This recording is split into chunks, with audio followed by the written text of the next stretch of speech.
मोदी का परिवार। साथियों, ये आप डीएमके वालों को भली भांति जानते हैं।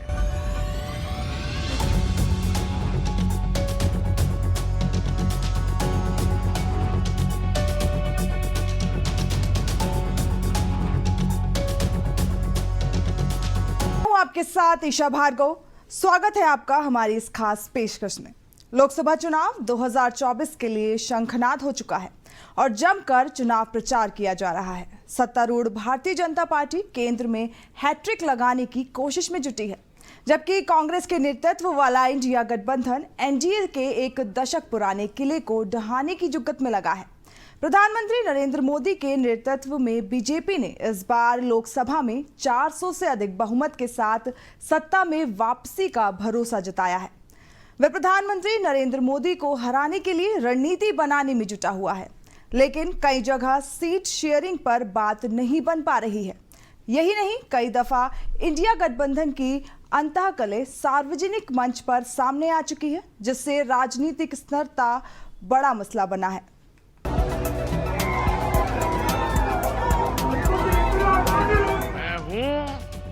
मोदी का परिवार। साथियों, ये आप डीएमके वालों को भली भांति जानते हैं।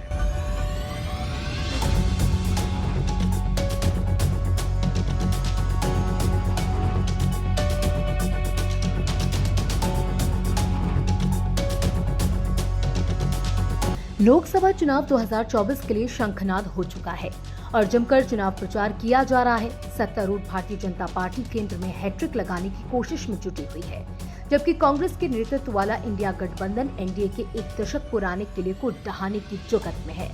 प्रधानमंत्री नरेंद्र मोदी के नेतृत्व में बीजेपी ने इस बार लोकसभा में 400 से अधिक बहुमत के साथ सत्ता में वापसी का भरोसा जताया है। वह प्रधानमंत्री नरेंद्र मोदी को हराने के लिए रणनीति बनाने में जुटा हुआ है।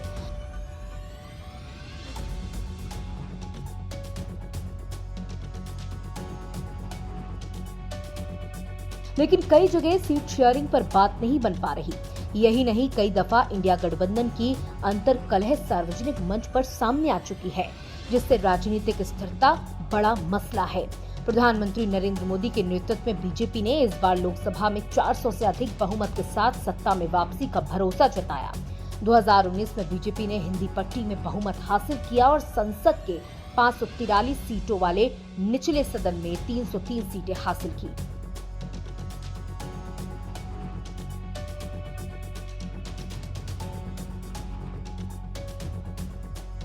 पाँच 543 सीटों के लिए लोकसभा चुनाव 7 चरणों में होंगे, जिसकी शुरुआत 19 अप्रैल को पहले चरण में 102 सीटों के लिए मतदान से होगी। वोटों की गिनती 4 जून को होगी। अब सवाल ये उठता है कि इस बार केंद्र की सत्ता में कौन आएगा, क्या मुद्दे होंगे और उम्मीदें आमजन लगाए बैठा है।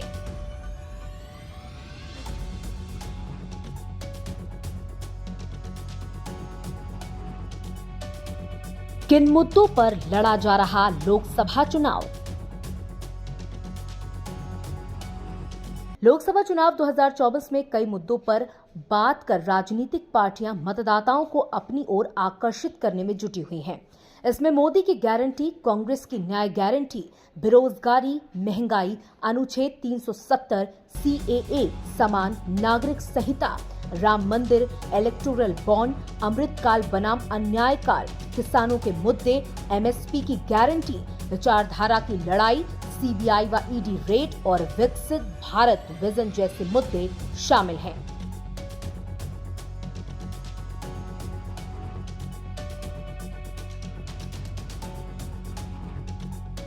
एक अन्य प्रमुख मुद्दा भारत की बड़ी अर्थव्यवस्था है, जो दुनिया में सबसे तेजी से बढ़ती अर्थव्यवस्थाओं में से एक है। ये देश को एक वैश्विक शक्ति के रूप में उभरने में मदद कर रही है, साथ ही साथ चीन को टक्कर देने के लिए तैयार है। हालांकि केंद्र के कुछ उपायों से देश की विकास दर बढ़ने के बावजूद मोदी सरकार के सामने युवा और नौकरी न देना एक बड़ा सवाल है। बेरोजगारी को अब नई सरकार से उम्मीद है कि वह इस संबंध में कोई ठोस कदम उठाएगी।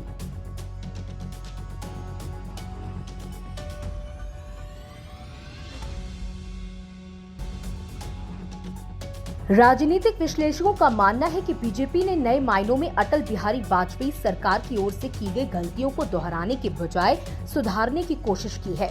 दरअसल 2004 में डीएमके और पासवान के साथ गठबंधन नहीं करने की कीमत वाजपेयी को चुकानी पड़ी थी। इस बार मोदी ने एनडीए के सभी अलग अलग सहयोगियों को अपने साथ लाने का प्रयास किया है। इस बार बीजेपी के साथ चंद्रबाबू नायडू भी चुनावी मैदान में है।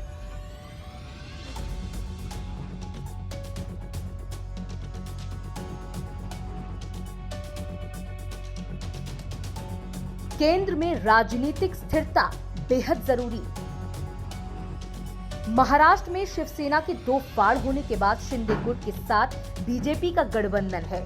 वहीं कांग्रेस के नेतृत्व वाला इंडिया गठबंधन यूपी, दिल्ली, तमिलनाडु, बिहार और महाराष्ट्र में सीट बंटवारे पर तकरीबन समझौते कर चुका है, लेकिन इसके बावजूद भी गठबंधन अव्यवस्थित दिखाई पड़ता है। रेटिंग एजेंसियों के साथ साथ वोटर्स का मानना है कि देश को विकास के पथ पर ले जाने के लिए केंद्र में राजनीतिक स्थिरता बेहद जरूरी है। बीजेपी सरकार ने इसे अपनी सबसे बड़ी ताकतों में से एक बताया है। अगर राजनीतिक स्थिरता होगी तो विकास में किसी तरीके की बाधा नहीं आएगी।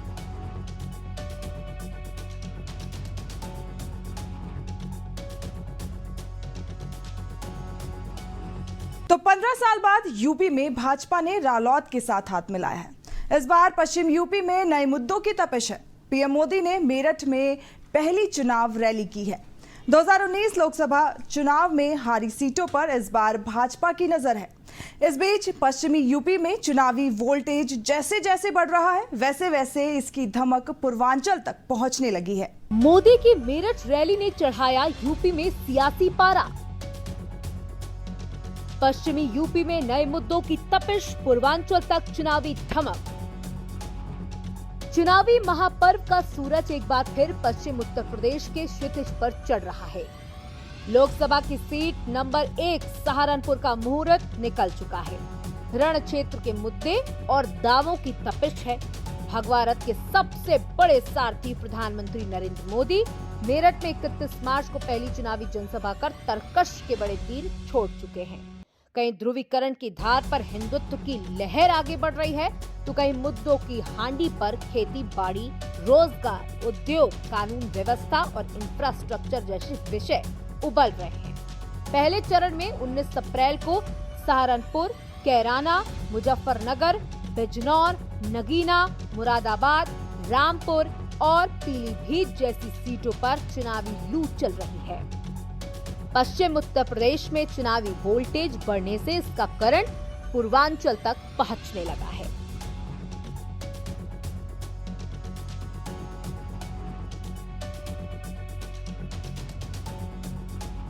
मैं हूं मोदी का परिवार।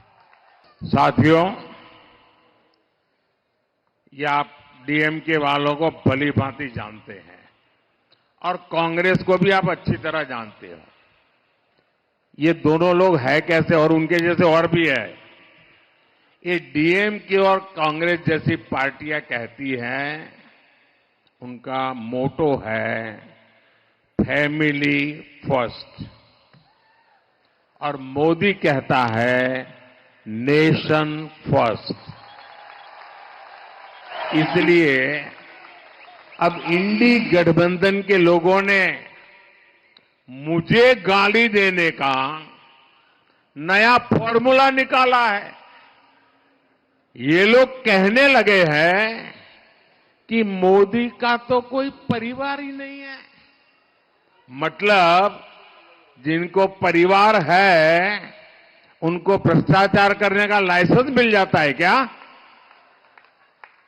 क्या जिनको परिवार है उनको सत्ता परिवार के लोगों के लिए हड़प करने का लाइसेंस मिल जाता है क्या? मेरे प्यारे देशवासियों, मेरे प्यारे परिवारजनों, ये बार बार चुनावी इंजन का बदलता गियर। राजनीतिक विश्लेषक कहते हैं कि नरेंद्र मोदी पश्चिम उत्तर प्रदेश में संबोधन करते हैं तो हर किसान चौधरी साहब से स्वाभाविक जुड़ाव महसूस करता है। मेरठ का हर व्यक्ति क्रांति का भागीदार महसूस करता है। उनकी अगुवाई में पश्चिम यूपी ने फिर भाजपा के चुनावी इंजन में नया गियर ला दिया है।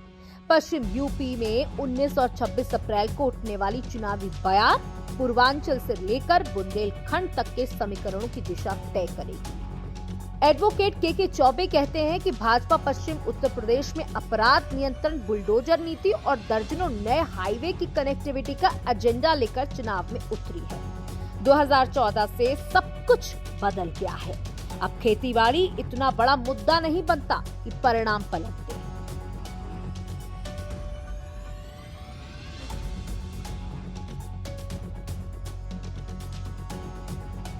हवा पश्चिम की, सत्ता पूरब की। राजनीतिक विशेषज्ञ ये भी कहते हैं कि पश्चिम का राजनीतिक नेतृत्व कमजोर पड़ा तो सत्ता पूर्वांचल की धुरी पर आ गई। गौतम बुद्ध नगर में बादलपुर गांव की निवासी मायावती कैराना और बिजनौर से चुनावी यात्रा करते हुए 4 बार प्रदेश की सीएम तक बन गई। लेकिन 2012 में अखिलेश यादव के पास सत्ता में आने के बाद हाथी हांफने लगा। लखनऊ और दिल्ली की राजनीति में पश्चिम का कद सिमटता गया। –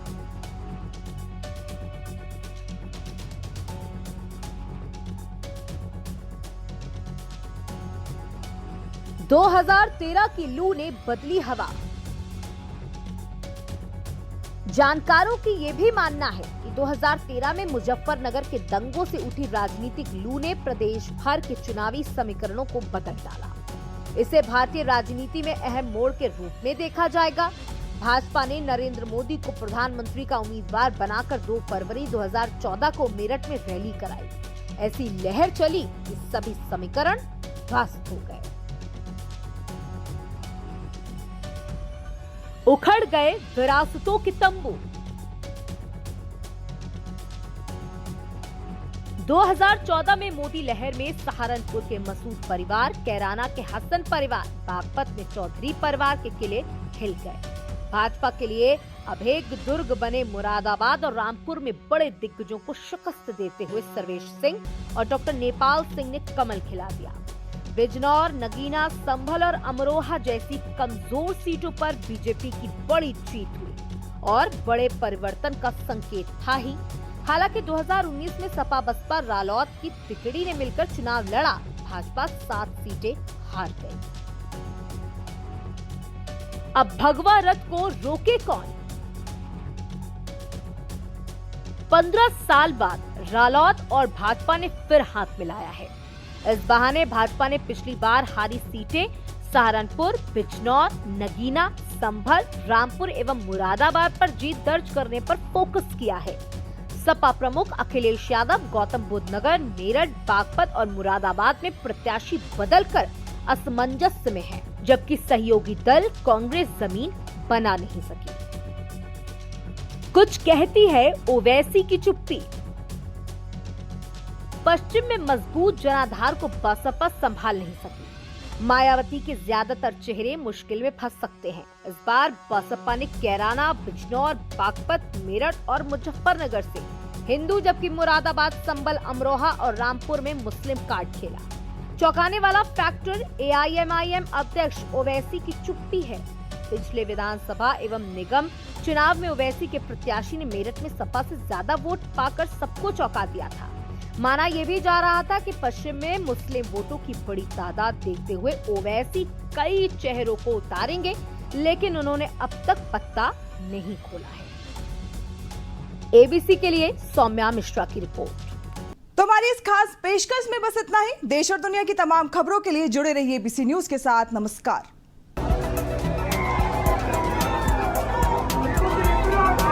मैं हूं मोदी का परिवार।